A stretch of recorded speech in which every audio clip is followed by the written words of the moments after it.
You know, sometimes you just don't want to stay in a crappy hotel. And trust me, Bangkok has a lot of them. I wanted to experience the finer side of Bangkok by staying in one of the city's best luxury riverside resorts. In this video, expect to find out what it's actually like to stay at a 5-star resort in Thailand, why staying here will give you a completely unique Bangkok experience, and why you might actually want to avoid staying in a resort like this. So let's start by showing you the room first of all. So we actually checked in yesterday, which is why you can see some of our stuff already around the room, and we've already spent one night in the room. The first thing that I noticed as we checked in is just how much better the service is staying in a higher end hotel in Bangkok. I've been in plenty of hotels in Bangkok where they barely speak any English or even kind of say hello. No, I don't necessarily need to feel like I'm waited on, but it was quite nice to check in and they were waiting for you with a welcome drink. Someone showed us around the whole hotel, pointing out the things to do in the evening and the times things are open, as well as walk us right to our room. This is one of the first times traveling with my small baby, so right now it's a little more difficult for me and my wife to travel, and someone was there to greet us and pick up all our stuff and bring it to the room as well. So the welcome at this hotel was one of our best experiences so far here, and it really shows how much of a difference it makes staying in somewhere like this. The hotel room itself though, I'm slightly less blown away by, even though it is still a really nice room. You can see here we've got this huge bed to stay in. It's very comfortable. There's also a huge bath that you can enjoy in the bathroom next door. Now when choosing to stay here, you can choose 3 types of room. One type of room is the city view, one is the river view, and one is the riverfront view. Now the city view is the least expensive, that's because it's the worst view, and the riverfront the most expensive, and that's because it's the best view and it's got the view straight out on the river. We chose the river view and we're slightly disappointed that you can only really partially see the river from here. So this is the river view, and obviously you can see here that you can see the Chao Phraya river in the background, which is really nice. It's really good to have that view here. However, also what you didn't expect is this kind of construction going on over here. So you can see here there's mostly a construction site and it's a bit more industrial than I was expecting. You can see this bridge along here. So it's not the best view in the world. It was a few thousand baht more per night to stay at the riverfront view, and I kind of regret not doing it now. I thought this view might be a little bit better. But there's obviously a lot more to explore than just the hotel room, so let's see what else the hotel has to offer. The first thing you'll notice as you walk around this hotel is that they have put a lot of attention to detail in the hotel's decoration and ambience. And this is probably the most beautiful hotel that I've ever stayed in. The buildings themselves have an old colonial style, which really stands out against the modern backdrop of Bangkok. Inside, they have beautifully decorated corridors, and on the outside, there's an old-fashioned courtyard which has been turned into a pool, seating area, bar, and restaurant. Walking around here feels far away from the hectic Bangkok stereotype, as the courtyard has a much more natural feel to it, with palm trees, bodhi trees, and fish swimming in the ponds and the canals. And what I really love about the hotel is how they have incorporated more traditional Thai and Buddhist aspects into the decoration of their hotel. They've managed to incorporate aspects of traditional Lana architecture with its curved pointed roofs, and the outside courtyard is littered with statues of Buddhist mythological creatures and beautiful carvings of elephants.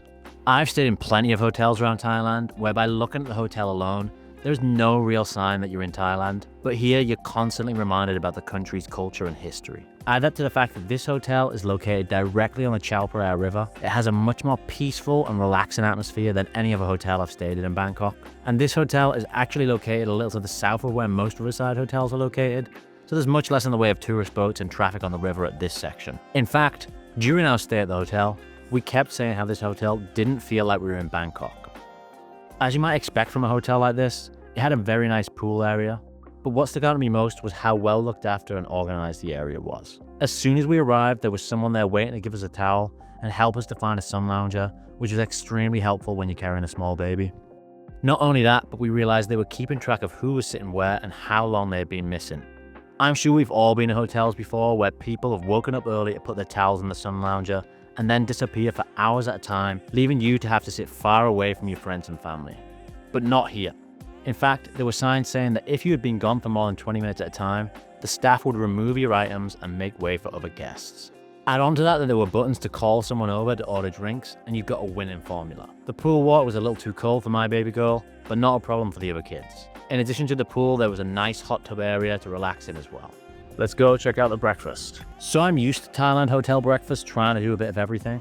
In Thailand, it's not uncommon to have a hotel breakfast that serves eggs, sausages, stir fries, Thai curries, and Japanese soups. I'm just not used to them doing it this well.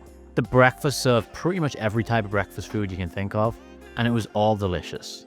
What stood out to me the most was the food that is traditionally reserved for Thai street food stands, so it was interesting to see the staff whip up a bowl of noodles or a stir fry right in front of you. But if that's not your thing, there was plenty of other options, including traditional Western breakfasts, Chinese dim sum, sushi, pancakes, and croissants. My advice when coming here is not to fill up on too much at once, because you're gonna want to keep coming back for more. This is the Anatara Riverside, Bangkok, and it's one of my favorite luxury brands of hotel to stay at when traveling in Thailand. Not only because it's some of the nicest hotels in the country, but also for a luxury brand, they're actually one of the most affordable. The Anatara is actually a Thai brand, which is why you see such a Thai influence in the architecture and the building, and its first hotel opened in Hua Hin in a video that I reviewed earlier in the year. But obviously, when staying in Bangkok, the location of the hotel is just as important as the hotel itself. Let's take a look at what's nearby and whether or not this is a good location to stay at. The Anantara Riverside Hotel is located on the banks of the Chao Phraya River, which is not only one of my favorite parts of the city to visit, it's also one of the most historically and culturally important parts of Bangkok. Bangkok, surprisingly, is a relatively new city, having been founded in 1782. However, the Chao Phraya River has long been the lifeblood of Thailand, weaving its way through the country's history and culture. Before Bangkok's rise, the former Thai capital, Ayutthaya, flourished along the banks of this mighty river. Ayutthaya was not only the heart of the kingdom, but also a bustling trading hub that connected Southeast Asia to the rest of the world. And it was the Chao Phraya River that allowed it to do so. Today, it's still home to some of the most important monuments in the country, with sites like Wat Arun, the reclining Buddha, and the Grand Palace all lying along the river's banks. And we're now about to take the shuttle boat over the other side of the river. The hotel has its own shuttle boats that you can ride for free. The ride is about 15 to 20 minutes and it'll drop you off on the other side of the river. From there, you can easily hop on the Bangkok metro system to take you downtown to Sukhumvit area, or hop on a motorbike or tuk-tuk to take you to the nearby Chinatown area, or the public boat to take you to the temples that I mentioned before. We took the other shuttle boat to one of the biggest shopping malls in Asia, which is also located on the banks of the Chao Phraya River. Icon Siam is an absolutely huge shopping mall. This was my first time there and I didn't explore it in detail. I've never really been interested in visiting shopping malls when traveling, but now that I'm traveling with a baby, I appreciate a place with air conditioning that I can sit down in to grab something to eat. Although Icon Siam was a little too hectic at the time that we visited. Probably the most interesting part was the food court on the basement floor that had pretty much every Thai snack you could think of. It was a little trickier to find out how to get the boat back to the hotel from there. If in doubt, ask the staff where to get the hotel boats from, but there's also a free shuttle boat coming back. Hopefully I've already shown you that the Anantara Riverside is a great choice for families, has excellent service, and is in a good location on the Chao Phraya River. I also think it's a great choice if you want a slower paced Bangkok trip. Since you have such a nice hotel that you actually really want to spend time in, it allows you to take things a little easier, only doing 1 or 2 things a day, rather than rushing around the city trying to fit it all in. So we looked at some of the reasons why you would want to stay here. Let's take a look at some reasons why you actually might want to avoid this hotel. First of all, while I've had an amazing experience here, I would say it's not the traditional chaotic and hectic Bangkok experience. If you want to dive headfirst into the craziness of Bangkok with tuk-tuks, motorbikes, street food stands, and dodgy bars, this isn't it. There are always a few trade-offs depending on where you stay in Bangkok, and you can always get a taxi over to Sukhumvit or Khao San Road or Chinatown, but none of that really exists over here. In fact, surrounding the hotel, there wasn't really a whole lot to do. Just behind the hotel was a shopping mall with a few places to get a bite to eat, but nothing much else. On top of that, whilst I understand that you can expect to pay a bit more in a nice place like this, it does rub me the wrong way when certain things are like 5 or 6 times the price of what they are in other places in Bangkok.